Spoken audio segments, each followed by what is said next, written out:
پاکستان تحریک انصاف سے بلے کا نشان لینا سپریم کورٹ کے فیصلے کی روشنی میں اس کی توقع بہت سارے لوگ کر رہے تھے، مگر کچھ ایسے لوگ بھی موجود تھے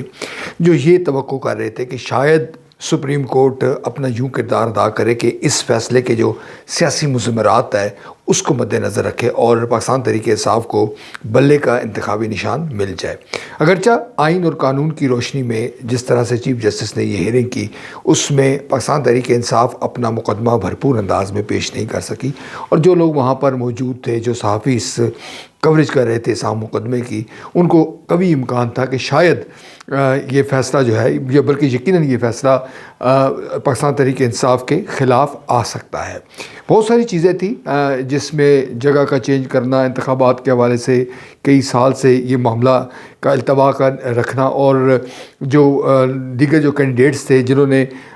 کوشش کی کہ وہ اس میں حصہ لیں، ان کو ریجیکٹ کرنا۔ غرض یہ معاملات ایسے تھے جو قانونی طور پر پاکستان تحریک انصاف کا جو مقدمہ ہے وہ کمزور کرتے تھے، مگر معاملہ یہ نہیں ہے۔ یہ جو اس کے سیاسی مضمرات ہیں اب آنے والے دنوں میں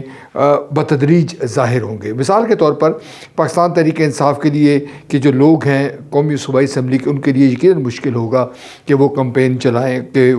لوگوں کو کنونس کرے۔ اگرچہ ہم یہ کہہ سکتے ہیں کہ تحریک انصاف کی جو سوشل میڈیا ٹیم ہے وہ بڑی متحرک ہے اور وہ یہ کام بخوبی کر سکتی ہے کہ لوگوں تک اپنا پیغام پہنچائے کہ فلاں امیدوار ان کا ہے اور اس کا انتخابی نشان یہ ہے اور اس کو ووٹ دیے جائے۔ مگر جو معاملہ اس سے جب آگے بڑھے گا، جب یہ لوگ منتخب ہوں گے تو یہ لوگ آزاد ہوں گے قانونی اعتبار سے کہ وہ کسی بھی پارٹی کی حمایت کر سکتے ہیں۔ کیا ہم یہ سمجھیں کہ پاکستان تحریک انصاف کے جو لوگ کامیاب ہوں گے اس تمام عمل کے نتیجے میں، وہ حکومت کے ساتھ صوبوں میں اور وفاق میں ایسی جماعتوں کے ساتھ بھی اتحاد کر سکتے ہیں جس سے پاکستان تحریک انصاف کا نظریاتی اختلاف تھا، یا پاکستان تحریک انصاف جن کے خلاف کمپین چلاتی رہی ہے؟ دوسرا جو یہ معاملہ ہے خواتین کی جو نشستیں ہیں، اس حوالے سے بھی آئینی ماہرین کا کہنا ہے کہ پاکستان تحریک انصاف کی مشکل ہوگی اور پاکستان تحریک انصاف کو مطلوبہ مقاصد حاصل نہیں ہو سکیں گے۔ پھر سینٹ کا الیکشن ہے، یہ بات بھی ہے کہ کس طرح سے سینٹ کے الیکشن میں پی ٹی آئی جو ہے وہ اپنے لوگوں کو سامنے نہیں لا سکے۔ غرض یہ معاملات ایسے ہیں کہ جو یہ آگے بڑھیں گے تو اس کا جو نتیجہ ہے وہ تحریک انصاف کے لیے اچھا نہیں ہوگا۔ مگر اس کا اب دوسرا پہلو یہ ہے کہ کیا ملک کی جو جمہوریت ہے وہ اس حوالے سے مستحکم ہوگی؟ اس پر بھی دو آراء موجود ہیں کہ ملک میں جو جمہوریت ہے وہ پہلے سے کمزور ہے، اور جو 2024 کے انتخابات ہیں وہ اس لحاظ سے بڑے عجیب صورتحال ہے کہ پہلے سے لوگوں کو موجود ہے کہ ایک جماعت کے خلاف شاید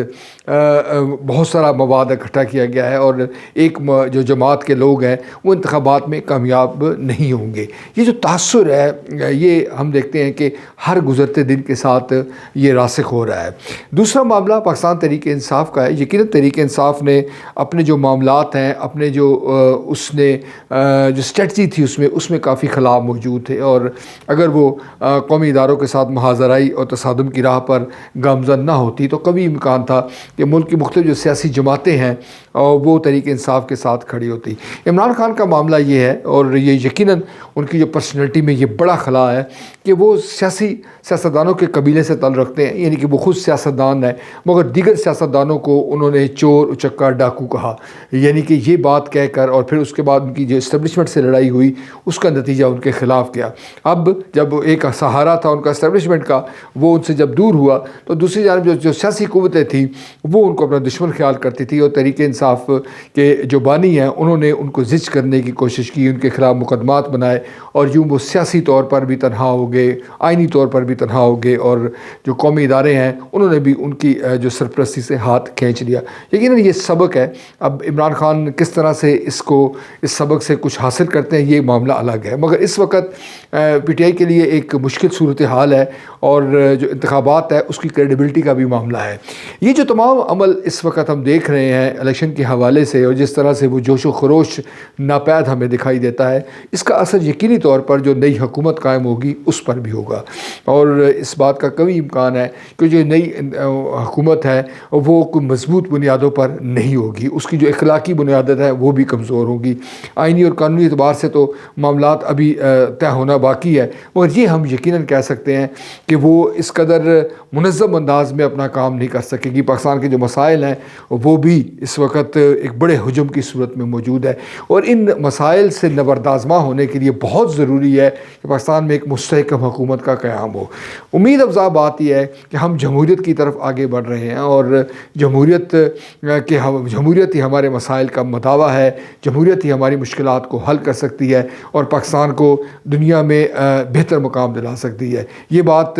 اس کو ہمیں سر تسلیم خم کرنا چاہیے، اس کا ہمیں شکر ادا کرنا چاہیے کہ ملک میں جیسی بھی ہے نظام آگے بڑھ رہا ہے، جو یقینی طور پر آئندہ دنوں میں، آئندہ مستقبل قریب میں اپنی افادیت ثابت کرے گا اور